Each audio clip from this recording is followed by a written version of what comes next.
Kingsley, da Nigéria, perguntou: Pastor, o que acontece com a alma e o espírito de uma pessoa quando ela morre? Ela enfrenta o julgamento imediatamente ou vai para o seio de Abraão, aguardando o julgamento?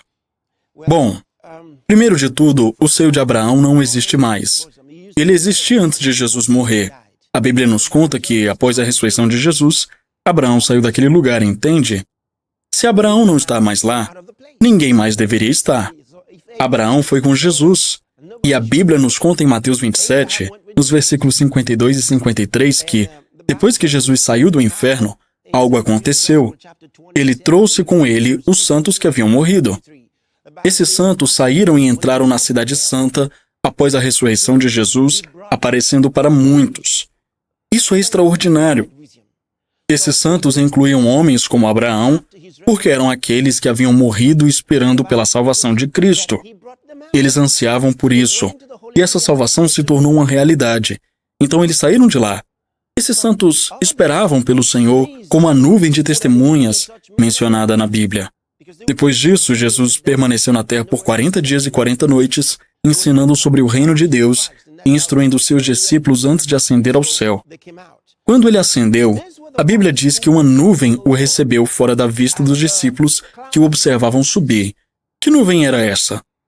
Não estamos falando das nuvens do céu que vemos quando voamos de avião ou olhamos para cima. Não eram gases atmosféricos. A Bíblia refere-se a uma nuvem de testemunhas, mencionada no capítulo 12 do livro de Hebreus. Foi essa nuvem de testemunhas que recebeu Jesus. Abraão e outros santos de Deus estavam presentes naquele momento, aguardando porque o portão da justiça seria aberto e Cristo seria o primeiro a entrar. A Bíblia diz que ele entrou trazendo uma multidão de vitoriosos com ele. Aleluia! Ele os conduziu em triunfo. Glória a Deus. Portanto, o seio de Abraão não existe mais. Agora é o seio de Cristo. Quando um crente morre, ele vai diretamente para o céu.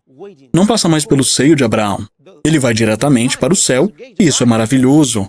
Lembre-se de Estevão, quando estava sendo apedrejado. A Bíblia diz que ele olhou para o alto e os céus se abriram para ele. Não foi o seio de Abraão que se abriu, mas os céus de Deus. Em Atos 7, versículo 56, a Bíblia registra que Estevão disse: Eu vejo os céus abertos e o Filho do Homem em pé. Jesus estava em pé para receber Estevão. Não é maravilhoso? Jesus ficou de pé para recebê-lo, porque ele foi o primeiro mártir a entrar na glória celestial. Essa é a esperança que temos.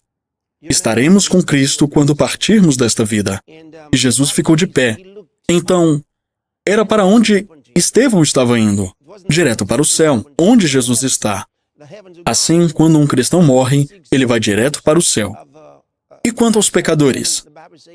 Eles vão diretamente para o inferno.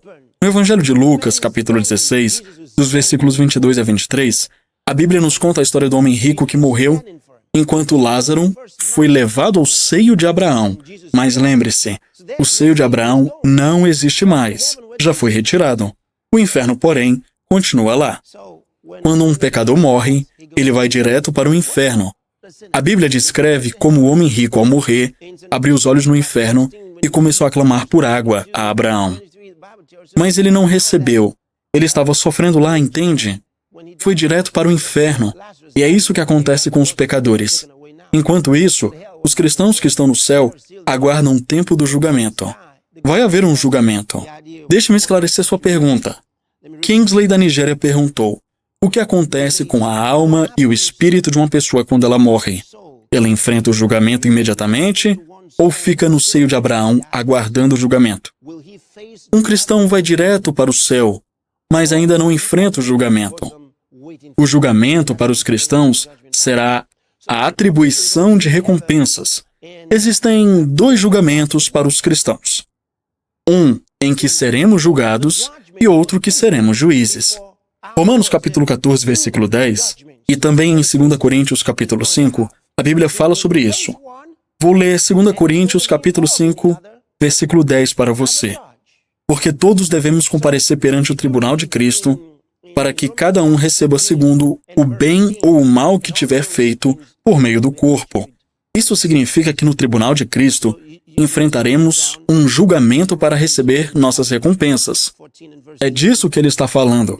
Existem várias passagens que abordam esse tema.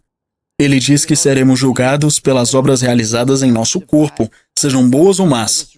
E quanto às más, você não será punido por elas. O que acontece é que você perde a recompensa correspondente.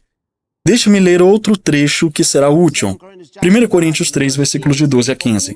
Diz assim: se alguém constrói sobre este alicerce, usando ouro, prata, pedras preciosas, madeira, feno ou palha, sua obra será mostrada, pois o dia a trará à luz. Será revelada pelo fogo, e o fogo provará a qualidade da obra de cada um.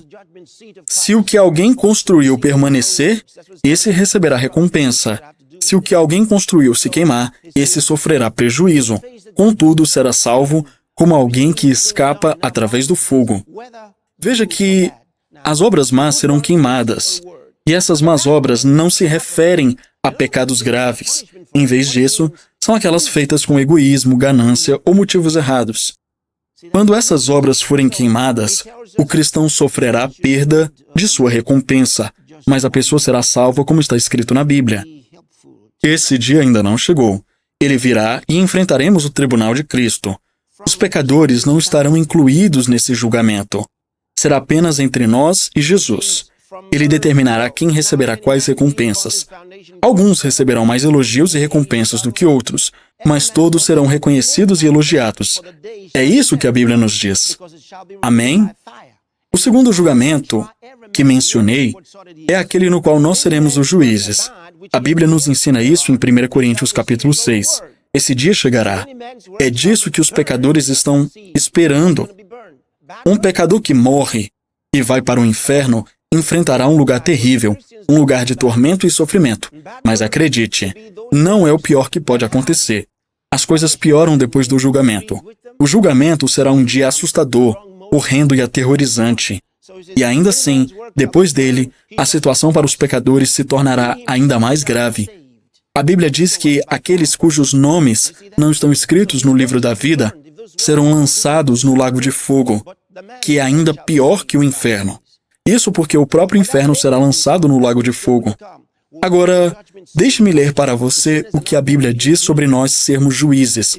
Em 1 Coríntios 6, a partir do versículo 2, está escrito: não sabeis vós que os santos julgarão o mundo?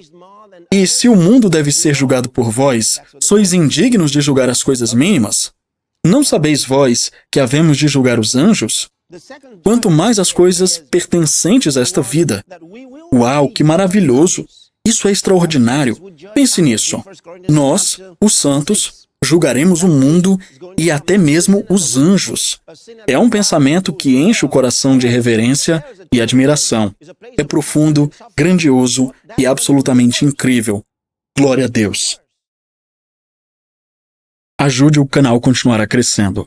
Deixe o seu like, o seu comentário e ajude também com a sua contribuição.